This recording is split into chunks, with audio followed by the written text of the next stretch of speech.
నమస్తే, నేను మీ Gopi. Welcome back to our channel. ఈరోజు మనతో వచ్చరికి realtor Oxygen founder cum CEO doctor Nandi Rameshwararao garu ఉన్నారు. సార్ నమస్తే సార్. హైదరాబాద్లో అంటే లాస్ట్ టైం అప్పట్లో ఒకసారి క్రెడా జరిగేది, ఈసారి 2-3 సార్లు జరుగుతుందంట. సో ఈ క్రెడాయిలో ఎన్ని కంపెనీలు పాల్గొన్నాయి, ఒకవేళ ఆ క్రెడాయిలో వెళ్తే ఏమైనా బెనిఫిట్స్ ఏమైనా ఉంటాయా? సో మీ మాటలు. క్రెడా అనేది ఇప్పుడు చాలా లాంగ్ వెరీ పాత అండి. బిల్డర్స్ అసోసియేషన్ ఆఫ్ ఇండియా అని ఈ క్రెడా అనేది కొన్ని బాడీలు ఎప్పుడు కూడా సంవత్సరాలు డికేట్స్ బట్టి ఉన్నాయి. అయితే మీరు అనేది ఏంటంటే ఒకప్పుడు అంత ప్రాముఖ్యత ఉండేది కాదు, ప్రాధాన్యత ఉండేది కాదు, చాలా మంది తెలిసేది కాదు. నేను మొన్న రీసెంట్ గా హైటెక్స్ లో అయిన ప్రెస్ మీట్ లో కూడా నేను కూడా national vice president IGBC mister Shekhar Reddy గారితో కలిసి నేను ఆయన కలిసి ప్రశ్న కూడా అడ్రస్ చేసాం, మాట్లాడాము. సో డెఫినెట్ గా క్రెడా అనేది కొద్దిగా పుంజుకుంటుంది. క్రెడా తాలూకా యాక్టివిటీస్ కానీ రెస్పాన్సిబిలిటీస్ కానీ పెంచి షోకేస్ బాగా చేస్తున్నారు. మొన్న ఎగ్జిబిషన్లో దాదాపు 60 నుండి 65 డెవలపర్స్ పాల్గొన్నారు, బిల్డర్స్ కానీ డెవలపర్స్ కానీ. అటు ప్లాట్లు కానీ, ఇటు ఫామ్ ప్లాట్లు కానీ, అటు హైరైజ్ బిల్డింగ్ కానీ, ఇటు విల్లాస్ కానీ, అన్ని సెగ్మెంట్. అంటే ఒక బయ్యర్కి క్రెడా వల్ల ఒకే ప్లేస్లో, ఇప్పుడు మనం చూసుకుంటే మనం చిన్నప్పుడు అబిట్స్ ఒకదానికి వెళ్ళాం, కిరాణా షాప్ వేరే ఉండేది, బట్టల షాప్ వేరే ఉండేది, చెప్పుల షాప్. ఇప్పుడు ఎలా ఉంది, అన్ని ఒక సూపర్ మార్కెట్, డిమార్ట్ అలాంటివి చాలా ఉన్నాయి. Star market, super market, Trinetra, all under one roof. ఆ కాన్సెప్ట్లో తీసుకొచ్చారు. అంటే ఇప్పుడు నువ్వు ఏది కొనుక్కోవాలని ఒక ప్లేస్లో ఇన్ఫర్మేషన్ దొరుకుతుంది. And the way the క్రెడా show అంటే షోకేస్ చేయడం అంటారు, ఆ ప్రోడక్ట్ని దాని ప్రింట్ స్టైల్ ఆఫ్ ప్రెజెంటేషన్ చాలా నీట్గా చేశారు, చాలా అందంగా చేశారు, చాలా క్లారిటీ ఇచ్చారు. వీడియోస్ ద్వారా కానీ సేల్స్ మేనేజర్స్ కానీ ఎగ్జిక్యూటివ్స్ కానీ ఎవరైతే ఉన్నారో సో అవగాహన బాగా కల్పిస్తున్నారు. ఇది ఒక మంచి. అంతకుముందు బిల్డర్స్ దగ్గర మోసపోయేవాళ్ళు కొంతమంది, ఇప్పుడు కూడా మోసపోతున్నారు. అయితే వీళ్ళకి ఒక ఆప్షన్ ఉంటుంది, ఒకటే చూసి కొనుక్కోవాలి. ఇప్పుడు కొన్ని ఏరియాలో తెలియదు, వాళ్ళకి ప్రాజెక్ట్ వస్తున్నట్టు కూడా తెలియదు.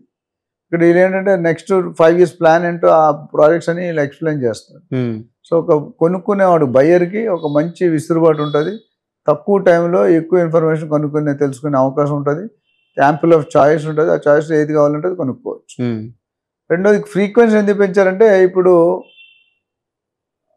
సాగర్ రోడ్ దగ్గర ఉన్నాడు అనుకోండి, హైటెక్ సిటీ రావాలంటే చాలా ఆలోచిస్తారు. అంత దూరం రావాలంటే ఆవిడ ఎగిరిపోద్ది వెళ్ళి రావడానికి.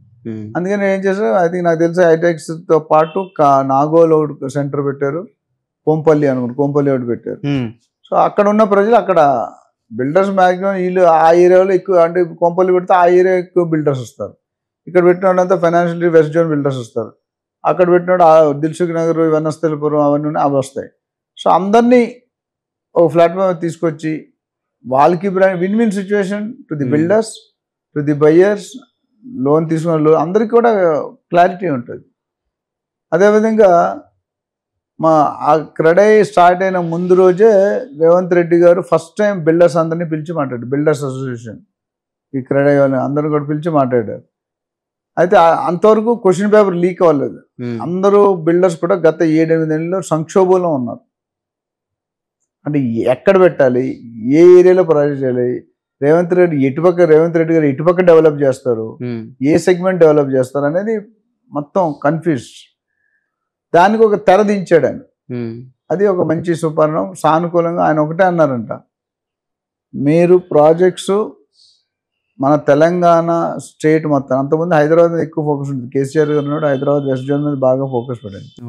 ఈయన ఏమన్నారంటే, బిల్డర్స్ మీరు అందరూ కలిసి అంటే ఒకే ప్లాట్ఫామ్, సింగిల్ ప్లాట్ఫామ్ మీదకి వచ్చి ఇవి కావాలి మాకు, ఇవి చేసి డెవలప్ అవుతుంది, ఇన్ఫ్రాస్ట్రక్చర్ ఇది ఉండాలి, ఇంత ల్యాండ్ ఉండాలి, ఇంత ఏరియా ఉండాలి, పర్మిషన్ ఉండాలి, ఫండింగ్ ఉండాలి, అన్నీ మీరు వర్కౌట్ చేసుకొని నాకు సబ్మిట్ చేస్తే నేను దాని మీద పరిశీలించి స్పందిస్తాను. నేను పాజిటివ్గా ఉన్నాను, నాకు రియల్ ఎస్టేట్ మీద చాలా అవగాహన ఉంది, చేస్తాను అని చెప్పన్నారు. ఇంకొకటి ఏమన్నారంటే, కొంతమంది అడిగిన సార్ పర్మిషన్స్ చాలా లేట్ అవుతున్నాయి రావడం, చాలా ఇబ్బంది అవుతుంది. అట్లనే ఫారెన్ కంట్రీస్ నుండి డబ్బులు FDI ఫండింగ్ అంటారు, ఫారెన్ డైరెక్ట్ ఇన్వెస్ట్మెంట్ ఫండింగ్. ఆ ఫండింగ్ రావడానికి కూడా బోల్డ్ ఆంక్షలు పెడుతున్నారు. ఇండస్ట్రీ కావాలని, అది కావాలి, తొక్క తోలు అన్నీ కావాలంటారు, దానివల్ల అవ్వట్లేదు, 2 ఇబ్బందులు ఉన్నాయి అన్నారు. ఆయన ఇమీడియట్గా ఆయన స్పందించేదంటే, అవసరం అనుకుంటే మీరు అందరూ రిక్వెస్ట్ చేస్తే ఒక IAS ఆఫీసర్ క్యాడర్ని పెట్టి ఒక డిపార్ట్మెంట్ సపరేట్గా ఎస్టాబ్లిష్ చేస్తాం. అది చాలా పాజిటివ్ పాయింట్. అంటే ఇంతవరకు గవర్నమెంట్ ఆఫీసులు చుట్టూ బిల్డర్లు తిరగాలి. ఇప్పుడు ఏమనంటే అవసరం అయితే government officer will go to the builder office. ఎందుకు పర్మిషన్ ఆన్లైన్ ఆఫ్లైన్ ఇవన్నీ తలకన్నా నీకు ఆగిపోయింది, ఈ ఫైల్ పట్టుకొని వెళ్ళి ఇది కావాలి, ఇది లేదు, ఇది లేదు, ఇది లేదు చెప్పండి అని వీళ్ళు వెళ్ళి వాళ్ళని సంప్రదించి అప్రూవల్ ఇస్తారు. సో ఇది చాలా పాజిటివ్ స్టెప్. ఓకే, ఒక ఐఏఎస్ ఆఫీసర్ ఒక డిపార్ట్మెంటే ఎస్టాబ్లిష్ చేయమన్నారు. ఒక సీనియర్ ఐఏఎస్ ఆఫీసర్ని పెట్టి దాని కింద ఎంతోమంది పెట్టి డిపార్ట్మెంట్ అంటే పేపర్ మన దగ్గరకు వస్తే కారణం లేకుండా పర్మిషన్ ఆకూడదు. అంతమంది కేటీఆర్ కూడా ట్రై చేశారు సింగిల్ విండో సిస్టమ్ అని, అంత ఎక్కువ కొన్ని వరకు అయినా కూడా అంత పాజిటివ్గా సక్సెస్ కాలేదు. ఈ స్టెప్ అనేది ఇంతవరకు చరిత్రలో గవర్నమెంట్ డిపార్ట్మెంట్ వెళ్ళి ప్రైవేట్ దగ్గర మాట్లాడే ఎప్పుడైనా సందర్భం విన్నారా మీరు? ఫస్ట్ అంటే ఒక గవర్నమెంట్ ఇంజనీర్ కావచ్చు, ఆఫీసర్ కావచ్చు, అడ్మిన్ వెళ్ళి నీ పేపర్ నువ్వు పర్మిషన్ పెట్టా, ఇవి లేవు, ఇవి సబ్మిట్ చేస్తే నీ పర్మిషన్ ఇస్తామని చెప్పమన్నారు. అంటే ఇంకోటి ఏమన్నారంటే మీరు ఈ ప్లానింగ్ చేసే విధానంలో ప్రాసెస్లో మీ ఒక్క బెనిఫిట్ చూసుకోండి, మీ బెనిఫిట్తో పాటు గవర్నమెంట్ కూడా బెనిఫిట్ వచ్చేటట్టు బయ్యర్ హ్యాపీగా ఉండాలి, బిల్డర్ హ్యాపీగా ఉండాలి, గవర్నమెంట్ హ్యాపీగా ఉండాలి. Okay, win win situation for all three, buyers అందరికి. సో అది ఒక పాజిటివ్.